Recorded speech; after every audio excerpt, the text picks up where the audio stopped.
जय जगन्नाथ। आज मैं आप लोगों के लिए जगन्नाथ जी की एक सत्य लीला कथा लेकर के आई हूँ।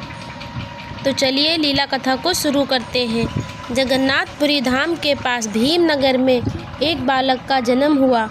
पिता का नाम था मधुसूदन और ये बालक था दीन कृष्णदास। दीन कृष्णदास बचपन से ही कृष्ण भक्ति के संस्कार परिवार से ही मिले थे और बड़े होने के बाद दीन कृष्णदास के कृष्ण भक्ति के बीज सुंदर कविताओं के रूप में खिल उठे थे। दीन कृष्णदास अपने समय के अत्यंत विख्यात कवि बन गए थे, जो कि भगवान जगन्नाथ और राधा कृष्ण की वृंदावन लीलाओं का गुणगान करती हुई अनेक कविताएं लिखते थे। उन्होंने अपनी अधिकतर कविताएं ब्राह्मणी नदी के किनारे पर की है। अब उनकी प्रतिष्ठा इतनी दूर दूर तक फैल चुकी थी कि एक दिन उस समय के राजा दिव्य सिंह ने उन्हें अपने राज दरबार में बुलाया। सम्मान के साथ उन्हें राजा के समक्ष प्रस्तुत किया गया, लेकिन दीन कृष्णदास को समझ नहीं आ रहा था कि आखिर राजा ने उन्हें क्यों बुलाया था। आखिर राजा ने अपने मन की बात दीन कृष्णदास को बताई। राजा ने कहा, हे कविराज, आपकी कीर्ति के बारे में मैंने बहुत चर्चा सुनी है। मुझे पूर्ण विश्वास है कि वो सभी सत्य है, इसलिए मैं चाहता हूँ कि आप मेरे नाम पर एक काव्य की रचना करें। अगर मैं उनसे प्रसन्न हुआ तो आपके ऊपर इतनी धन की वर्षा कर दूंगा कि जितनी आपने स्वप्न में भी नहीं सोचा होगा। इसलिए हे कविराज, अपनी कला का श्रेष्ठतम उपयोग करें और मेरे ऊपर एक काव्य रचना करें। राजा की बात सुनकर दीन कृष्णदास को बिल्कुल भी अच्छा नहीं लगा, क्योंकि वे तो भगवान के भक्त थे। उनकी कला केवल भगवान के गुणों का बखान करने के लिए ही थी। किसी मनुष्य के लिए वे अपनी कला का प्रयोग नहीं करना चाहते थे। इसलिए उन्होंने बड़े ही विनम्र भाव से राजा से कहा, हे राजन, मैं आपकी भावनाओं का सम्मान करता हूँ, लेकिन मैं अपनी कला का प्रयोग केवल परम भगवान श्री कृष्ण के गुणगान के लिए ही करता हूँ। केवल मुट्ठी भर धन के लिए मैं अपने इस बहुमूल्य खजाने को किसी मनुष्य के पीछे नहीं लुटा सकता। इसलिए कृपया करके आप हमें क्षमा कर दीजिए। मैं आपके इस गान में कोई भी काव्य रचना नहीं कर पाऊँगा। जब राजा ने यह सुना तो वो बहुत क्रोधित हो गया। उसके क्रोध की कोई सीमा नहीं रही। वो गुस्से में तमतमाते हुए बोला, अरे मूर्ख, क्या तुझे नहीं पता कि तू किसके सामने अपना अहंकार प्रकट कर रहा है? किस बात का घमंड है तुझे थोड़ा मान सम्मान क्या दे दिया? तू तो अपनी औकात ही भूल गया। सैनिकों, जाओ ले जाओ, इसे कारागार में डाल दो और तब तक इसकी बेड़ियां ना खोलना जब तक इसकी अभिमानी अकल ठिकाने न लग जाए। जाओ ले जाओ इसे यहाँ से। राजा के द्वारा इतने वचन सुनने के बाद भी दीन कृष्णदास निर्भय बने हुए थे। उन्होंने बिना डरे राजा से कहा, राजन, मैं आपसे बिल्कुल भी भयभीत नहीं हूँ। मेरा बल भगवान की शक्ति से समन्वित है। यदि सारी सृष्टि नष्ट हो जाए फिर भी मैं कभी भी आपका गुणगान नहीं करूँगा। ये सुनकर राजा को और अधिक क्रोध आया। उन्होंने दीन कृष्णदास को कारागार में बंद करवाकर उन्हें बेड़ियों से जकड़ लिया और सैनिकों ने उन पर बहुत अत्याचार किया। लेकिन दीन कृष्णदास को भगवान के ऊपर अटूट विश्वास था।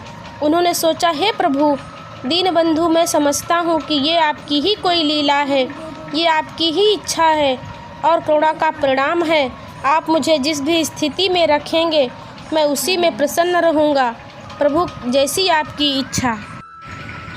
और इस प्रकार वे कारागार में भी भगवान जगन्नाथ को याद करते रहे और गाते रहे और भगवान जगन्नाथ को पुकारते रहे। और जब कोई शुद्ध भक्त इतने कष्ट में हो तो हमारे प्यारे जगन्नाथ जी कैसे सहन कर सकते हैं? तो फिर क्या था, अपने भक्त को बचाने के लिए जगन्नाथ जी सीधे पहुंच गए राजा के स्वप्न में और राजा को डांट कर कहा, तुम्हारी हिम्मत कैसे हुई मेरे प्रिय भक्त को इस प्रकार दंडित करने की? क्या तुम स्वयं को इस ब्रह्मांड का स्वामी समझते हो? क्या तुम्हें लगता है कि तुम मेरे भक्तों पर अपना शासन चलाओगे और मैं चुपचाप सहन कर लूँगा? तुमने मेरे भक्त दीन कृष्णदास को दंडित करके भयंकर अपराध किया है। अगर इसी क्षण तुमने मेरे भक्त को सम्मान के साथ कारागार से मुक्त नहीं किया तो मैं तुम्हारा और तुम्हारे साम्राज्य का सर्वनाश कर दूंगा। अरे मूर्ख राजा, उठ और जल्दी से मेरे भक्त को कारागार से मुक्त कर। जगन्नाथ जी के क्रोध को देखकर राजा की नींद खुल गई। वो बहुत भयभीत हो गया। वो काँप रहा था। वो मन ही मन जगन्नाथ जी से प्रार्थना करने लगता है और उसी समय कारागृह में दीन कृष्णदास के पास जाता है। जब वहां जाकर उन्होंने देखा कि दीन कृष्णदास की बेड़ियाँ पहले ही खुली हुई थी। ये सब देखकर राजा दिव्य सिंह समझ गया कि दीन कृष्णदास कोई साधारण व्यक्ति नहीं है, अपितु जगन्नाथ जी का परम भक्त है। उन्होंने दीन कृष्णदास से क्षमा मांगी और उन्हें सम्मानित किया और प्रायश्चित करते हुए उन्होंने अधिक मात्रा में धन दिया। राजा का ऐसा विनम्र व्यवहार देखकर दीन कृष्णदास का हृदय द्रवित हो गया और फिर उन्होंने राजा का सम्मान करते हुए, उनका गुणगान करते हुए जगमोहन चंद्र नाम के काव्य की रचना की। दीन कृष्णदास उस समय के बहुत ही प्रसिद्ध कवि थे और उड़िया साहित्य में उनकी 2 प्रमुख रचनाएं अत्यंत विख्यात हैं, जिनके नाम हैं रास कलोल और रास विनोद। उनके विषय में ये कहा जाता है कि वे निरंतर हरे कृष्ण महामंत्र का जप किया करते थे। उन्होंने हरि नाम की महिमा का गुणगान करते हुए नाम रतन गीता नामक एक ग्रंथ की रचना भी की थी। उसमें उन्होंने लिखा है, नाम ब्रह्म नाम ब्रह्म नाम ब्रह्म सार, नाम ब्रह्म बेड़ो आऊ नाही प्रतिहार। अर्थात भगवान का पवित्र नाम ही परम है, भगवान नाम ही परम है। ऐसा भगवान नाम ही सभी का सार है और इस भगवान नाम के अलावा कोई उपाय नहीं है। दीन कृष्णदास अपनी रचनाओं में राधा कृष्ण के वृंदावन लीलाओं का वर्णन करते थे और वे श्रील जयदेव स्वामी से भी अधिक प्रभावित थे। इसलिए उनकी रचनाओं को उन्होंने अपने अमृत सागर नामक रचनाओं में सम्मिलित किया। उनके अनेक गीतों और काव्य रचनाओं में उन्होंने भगवान जगन्नाथ और श्री क्षेत्र जगन्नाथपुरी का सुंदर वर्णन किया है।